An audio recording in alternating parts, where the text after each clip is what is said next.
November 14th, 1940. The East London Docks. The darkness is a thick, choking velvet, punctured only by the searchlights that sweep the sky like frantic, skeletal fingers. The air vibrates, not just with the grinding tension of the blackout, but with a deep, menacing thrumming. The sound of German bombers, the Luftwaffe, arriving for another night's work. On the roof of a 5-story warehouse, gunner Ruby Garrett grips a shell casing, the brass cold against her leather glove. She is 19, her face smudged with soot, and she wears the heavy, ill-fitting uniform of the Auxiliary Territorial Service, ATS. Behind her stands a massive, dual-purpose QF 3.7-inch anti-aircraft gun, its barrel angled sharply into the inky dome. "Hold steady, Garrett," snaps the battery sergeant major, a woman named Agnes Reed, whose voice is perpetually hoarse from shouting commands over the racket. "Target coming on the plot. Range 20,000, speed 180 knots. Looks like a formation of Heinkels making a run for the oil tanks." The gun pit is a crucible of noise and controlled chaos. The men of the Royal Artillery who usually man this gun are gone, shifted to the front lines. Now, the complex, brutal choreography of anti-aircraft defense belongs to women like Ruby, part of the mixed-manned heavy anti-aircraft, HAA, batteries, formed in a desperate effort to free up fighting men. The irony is lost on no one. They are not allowed to officially fire the guns, but they are allowed to load them, aim them, and feed the data into the complex predictor systems that guide the shells. Ruby's job is crucial. She operates the number 3 predictor, a mechanical analog computer that calculates the bomber's future position. She listens to the data pouring in from the sound locators and the GL, gun-laying radar set up nearby. The numbers, azimuth, elevation, fuse setting, flash into her mind. "Fuse setting 6.5, Ruby yells, her voice cracking but clear. The loader, Private Doris Finch, slams a shell into the breech.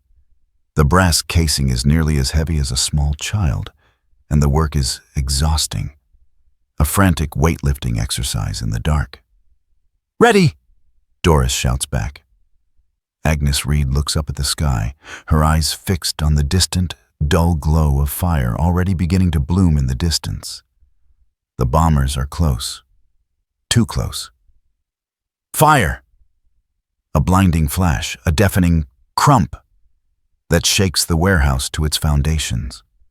The 3.7-inch shell rockets toward the invisible enemy, trailing a thin plume of smoke.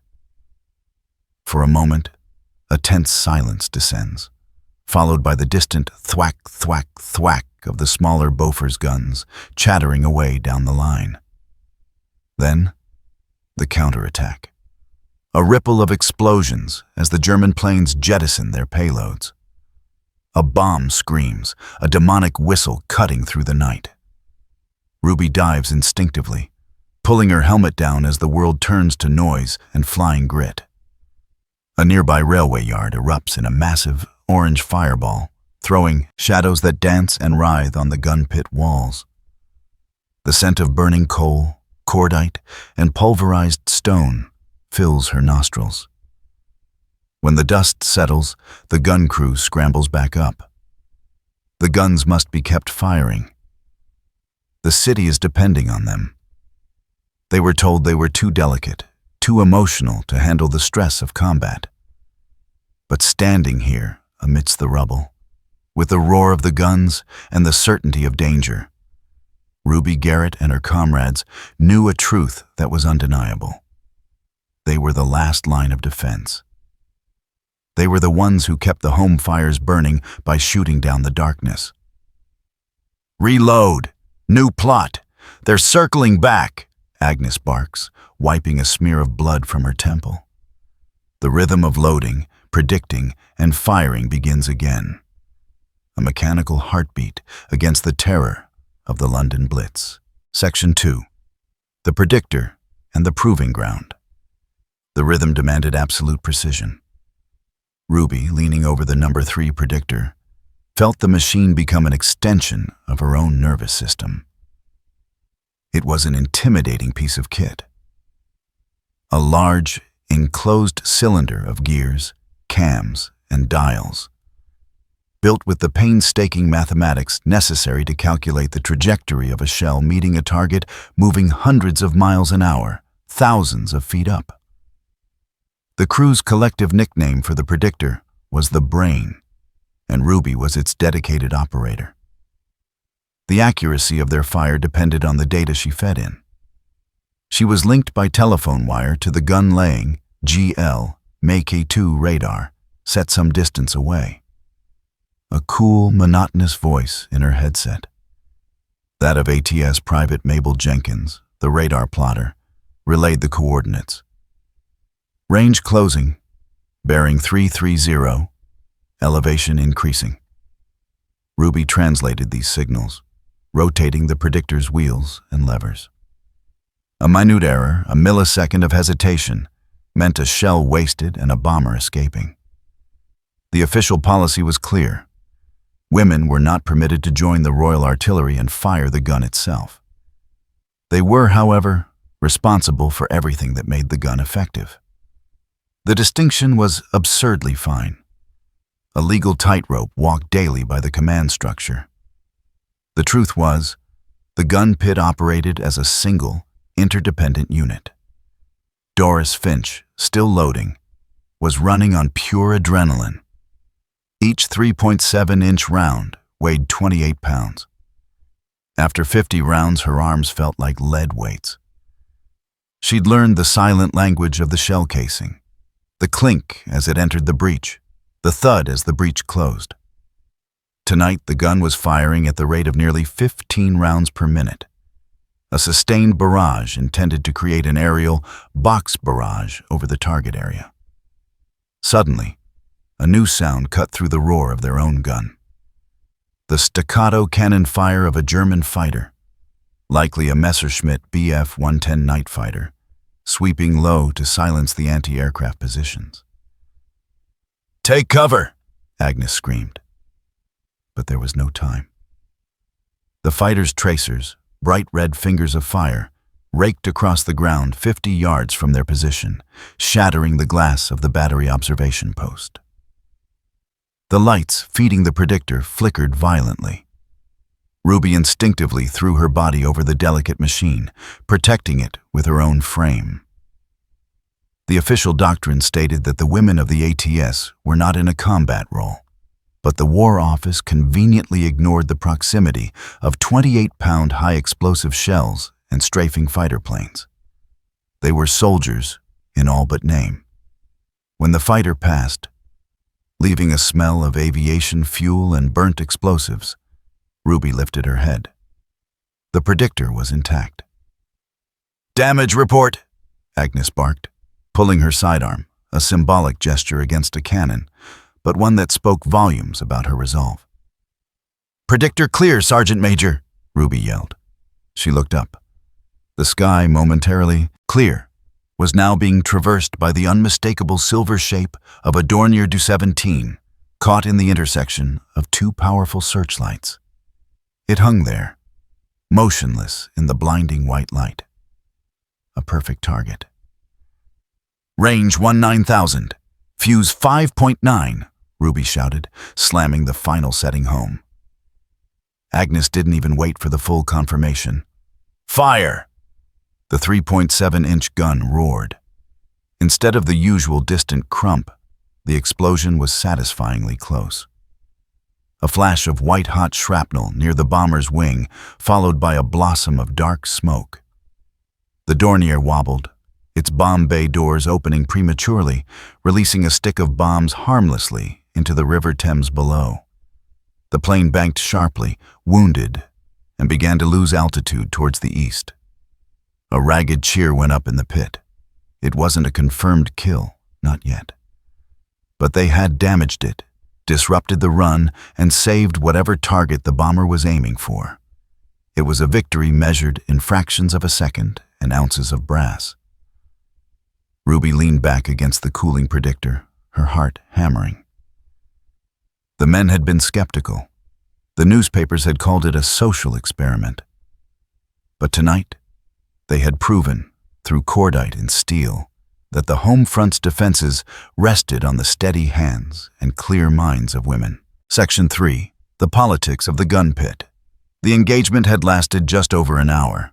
As the Luftwaffe retreated, chased off by the growing effectiveness of the London air defenses, the shift from frantic combat to mundane recovery was jarring.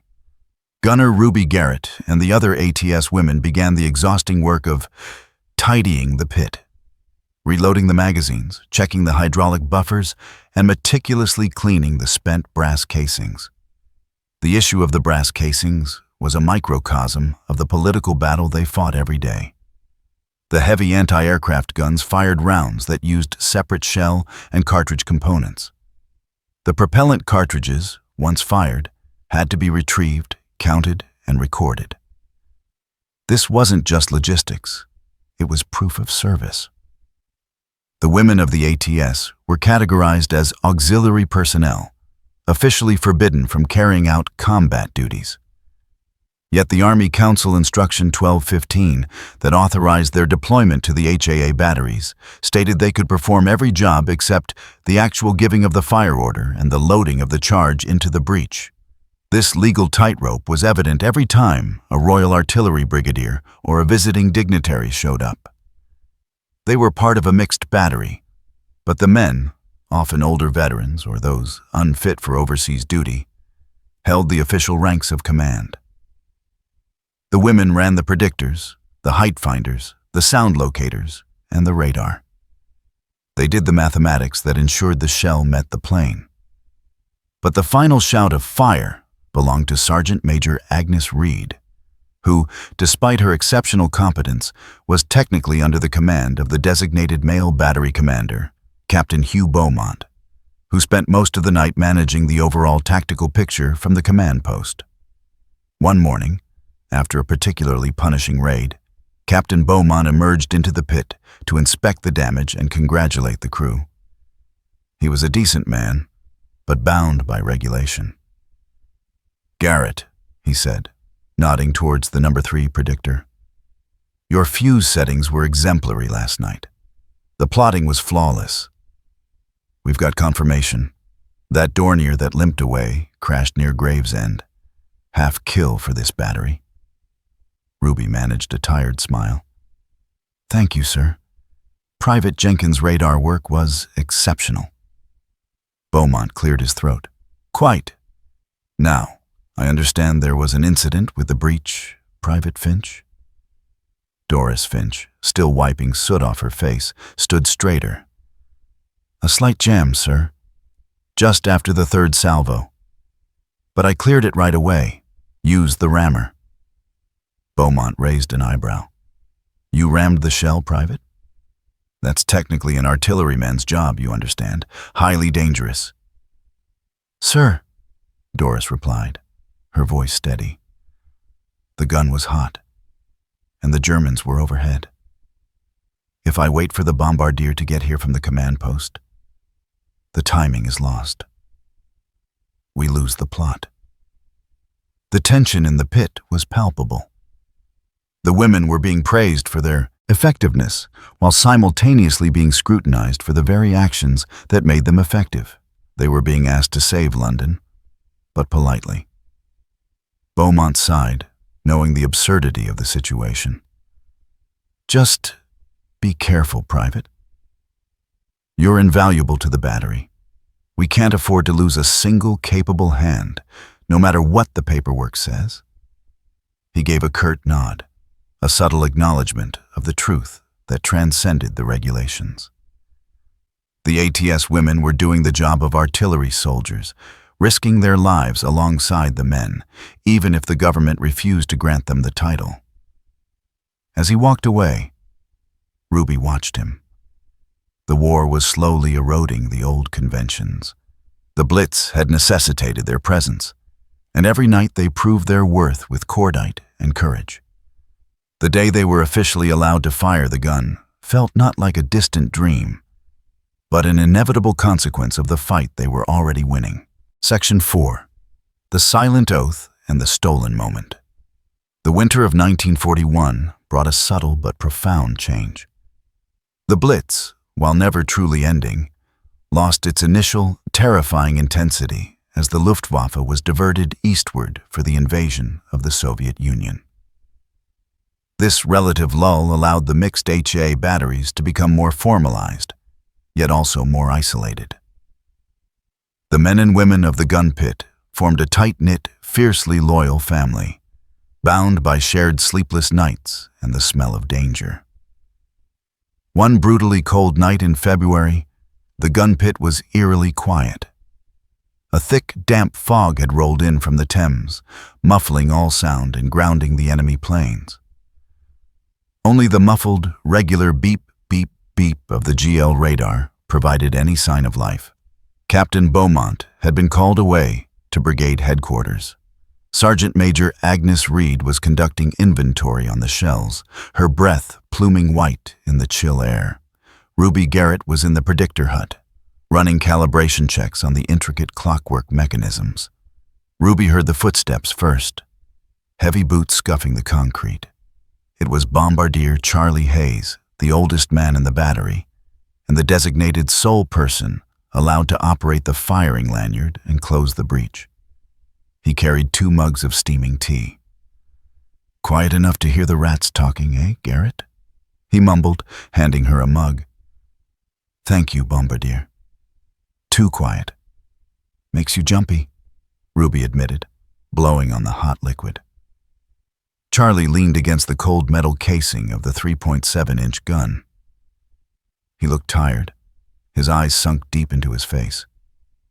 He'd fought in the Great War and had seen enough to know that competence mattered more than gender. "That gun," Charlie said, nodding toward the massive weapon. "She's a hungry mistress.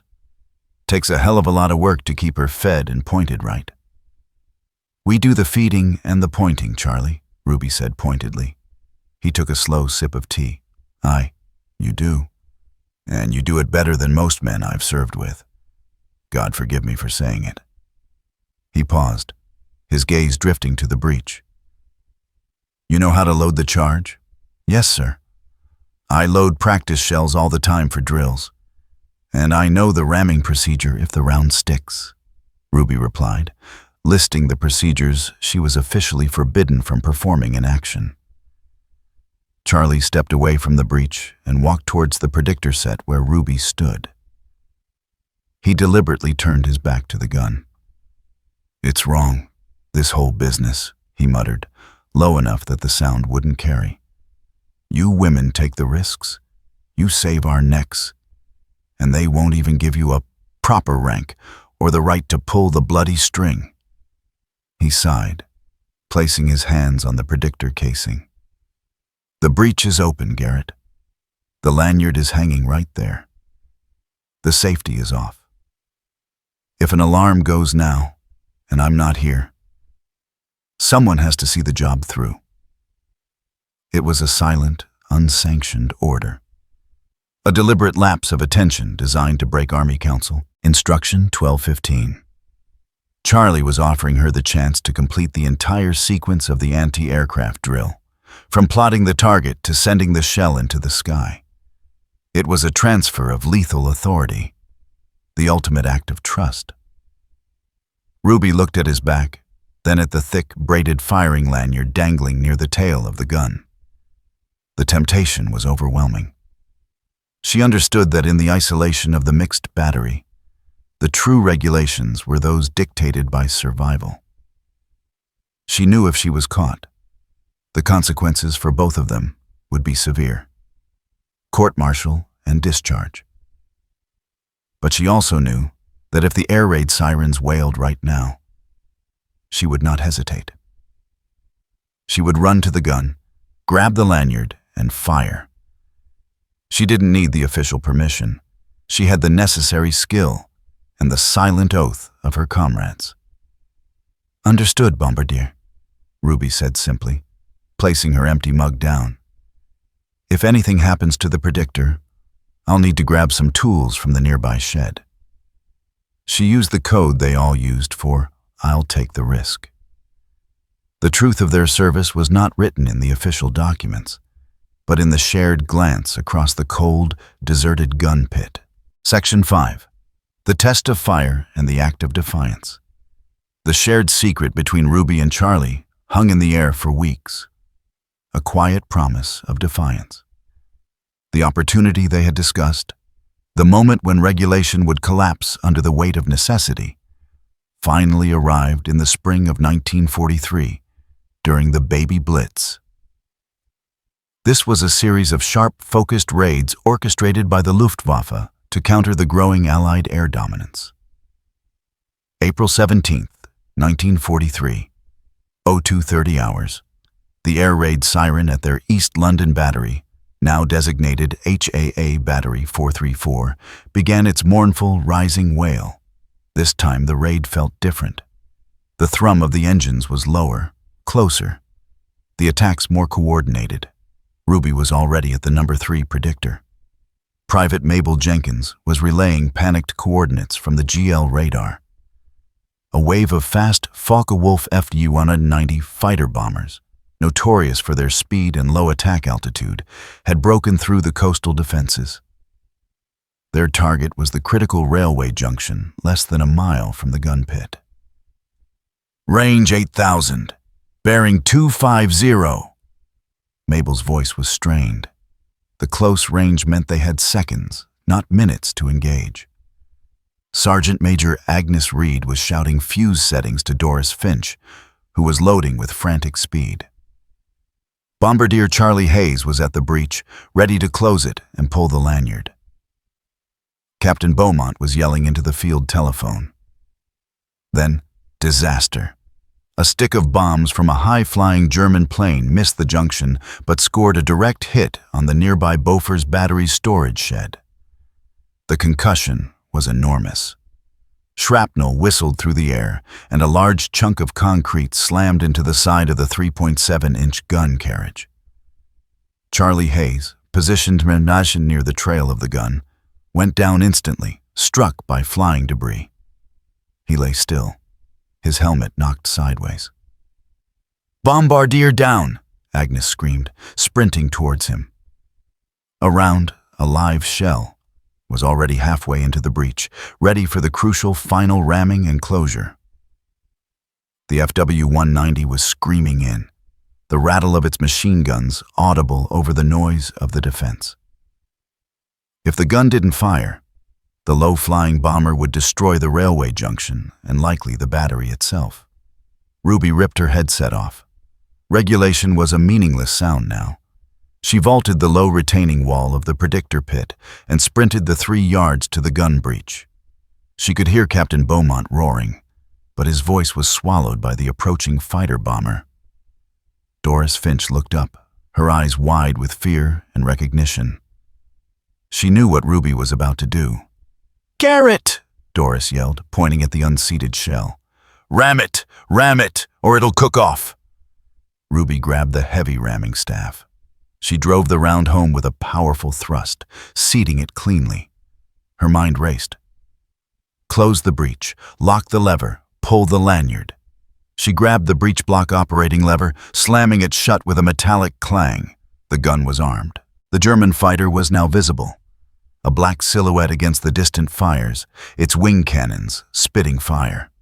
Without a second of hesitation, Ruby seized the braided firing lanyard that Charlie had placed so strategically weeks before.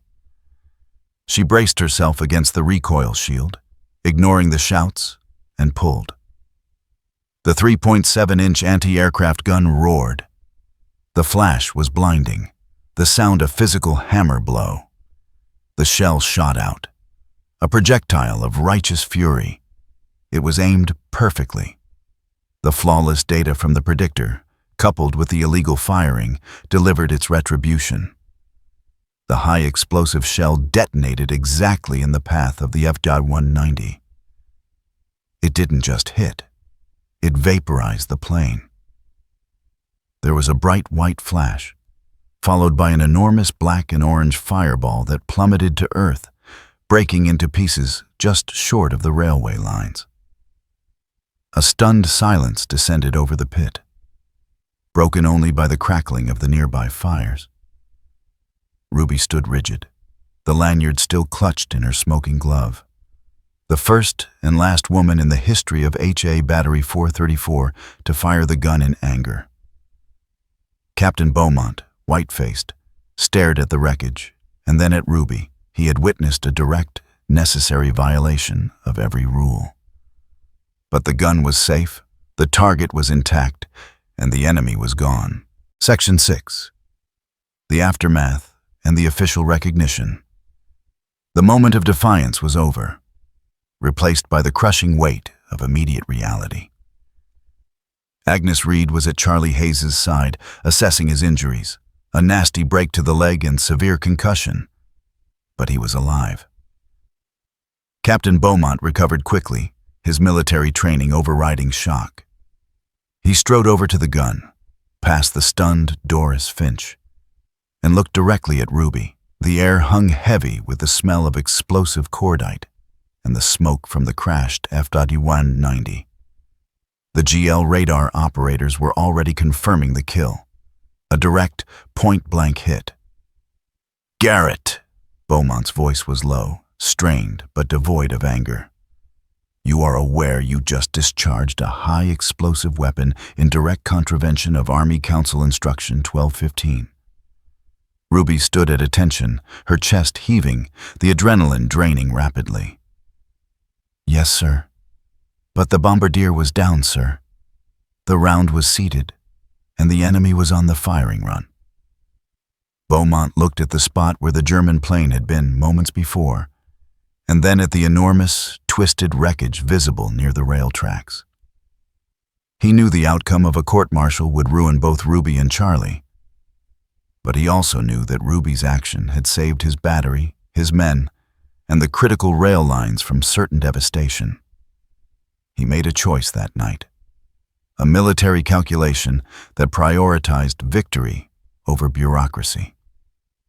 "Sergeant Major," Beaumont called to Agnes, "get Bombardier Hayes to the field dressing station immediately and get a full report of the incident." He turned back to Ruby.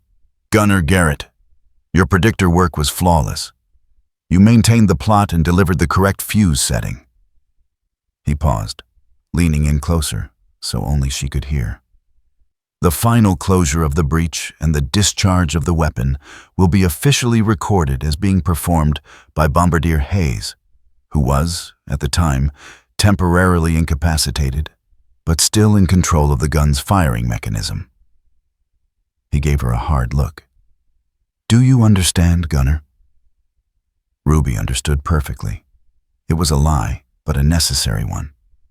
A shared deception that protected her from the consequences of heroism and protected the entire battery from an administrative shutdown. It was the unofficial recognition of her combat role. "Yes, sir. I understand completely." The incident, though covered up, became an open secret within HA Battery 434. The men trusted the women implicitly before, but now that trust was sealed in brass and high explosives.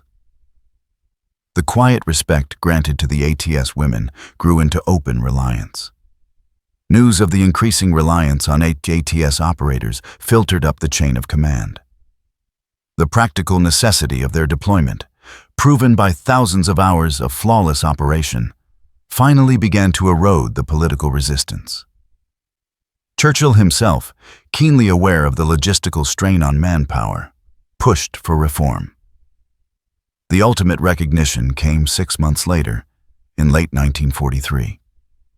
The War Office, unable to ignore the reality of the mixed battery's success, issued a revised instruction. ATS women were finally permitted to take full charge of all instruments and operations in the HAA batteries, including the crucial job of closing the breach and operating the firing lever. This policy change, while still stopping short of full integration into the Royal Artillery, a distinction that would remain until after the war, marked the formal acceptance of women as full combat supportants in the air defense of Britain. For Ruby Garrett, Doris Finch, and Agnes Reed, it wasn't just a change in paperwork. It was the official acknowledgement that their courage, their skill with the number 3 predictor, and their willingness to step into the line of fire had saved their country. They were no longer auxiliary. They were the proven defenders of the home front.